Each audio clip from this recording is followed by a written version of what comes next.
But I do want you to be sensitive to the calendar. As we go through Chronicles, we want to pick up some broader insights. In Genesis chapter 1, verse 14, it says, God said, let there be lights in the firmament of heaven to divide the day from the night, and let them be for signs and for seasons and for days and years. Now, the word for seasons in the Hebrew is hamoyadim. It really means not seasons, but the appointed times. So God has set up the cosmos, if you will, to keep track of appointments that he has set up, strangely enough. And it turns out that if you know your Jewish calendar, there are 70 of these appointed times. There are 52 Saturdays, as we would call it, or Shabbats. There's 7 days of Passover, which includes the related feast days of that involved. There's 1 day of Shavuot, the Feast of Weeks, or Pentecost. There's Yom Teruah, which is the Feast of Trumpets. It's celebrated 2 days now, but that was a rabbinical addition later. Yom Kippur is a day, obviously. There were 7 days of Sukkot, the Feast of Tabernacles.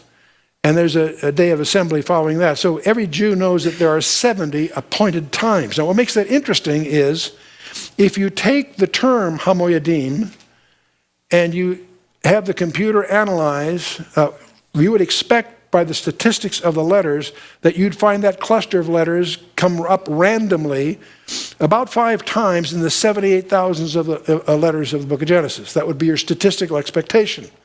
What's rather startling is that it only occurs once in Genesis. That's conspicuous in its uniqueness. But what makes it even more provocative, it's at an interval of 70, an equidistant letter sequence basis, and it's centered on Genesis 1:14, the word hamoyadim in the text.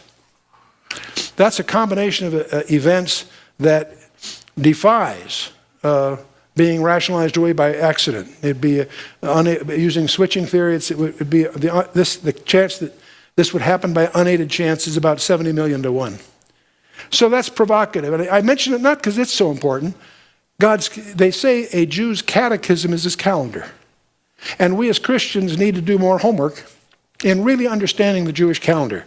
But more than that, as you encounter these kinds of things, what you come away with is a profound respect for the text itself.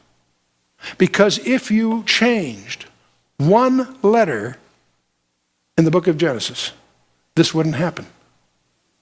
You begin to realize that God gave the Torah to Moses letter by letter. And because there's hundreds of these kinds of examples.